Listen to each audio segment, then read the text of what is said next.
Sem Damjan Šinigoj, pisatelj iz Novega mesta. Pisatelji pišemo o stvareh, ki jih načeloma poznamo.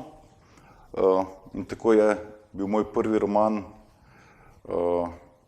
roman o fantu, ki je imel težave pri služenju vojaškega roka v JLA in sem ga napisal pri 20 letih. Drugi roman o osamosvojitveni vojni, katere aktivni udeleženec sem bil, gre seveda za temo, ki kar sama kliče po prelitju na papir.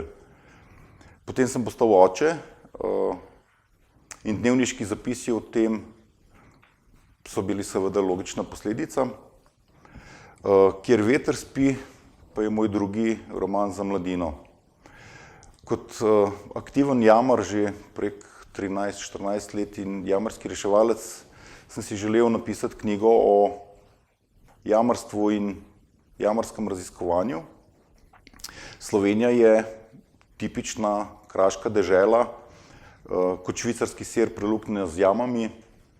V katastru Slovenske jamarske zveze imamo registriranih prek 13 000 jam, kar pomeni, da je v teh jamah nekdo bil, jih najprej odkril, raziskal, zmeril, narisal in o tem napisal in o tem dal zapisnik potem v kataster. Slovenci pa tega pravzaprav niti ne poznamo, razen nekaj tistih tudi svetovno znanih turističnih jam. Ampak če bi knjigo napisal o tem, to čisto zares nikogar poleg jamarjev verjetno ne bi zanimalo. Zato sem pod zemljo v avanturo poslal deklico in dečka in jima potem pod noge vrgal vse težave in nevarnosti, ki se pri tovrstnem neodgovornem početju, če greš v jamo, neizkušen, nepripravljen, lahko pojavijo. In hkrati sem s tem dobil potem možnost opisati to, kar jamarstvo pravzaprav je. Se pravi, raziskovanje neznanega, čar pri odkrivanju le-tega. Hkrati sem lahko po vključil še reševalno službo, ki jo kot aktiven reševalec seveda dobro poznam. Se mi zdi, da mi je kar uspelo, da sem napisal na tako brljivo, napeto pustolovko. Odzivi bralcev so dobri. Najbolj jih je pa večino seveda zanimalo to, ali so reševalne akcije, ki jih v knjigi opisujem, resnične. In lahko zagotovim, da so tudi tista z reševanjem konja, ki je padel v jamo. Izvila se je iz njegovega objema.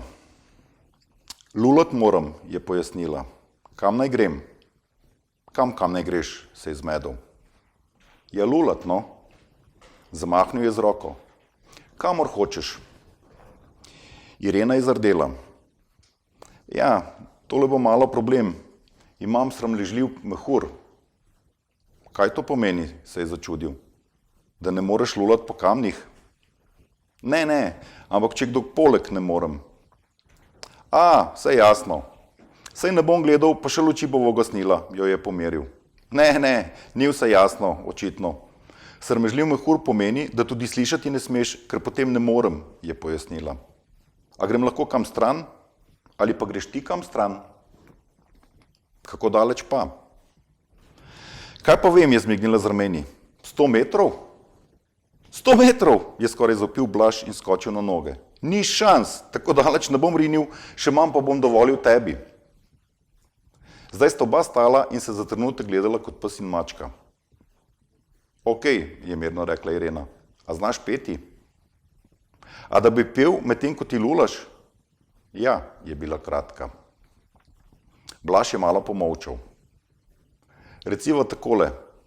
Če bi se posnel, kako pojem, ti zagotavljam, da bi posnetek na tubi dosegel par milijonov ogledov.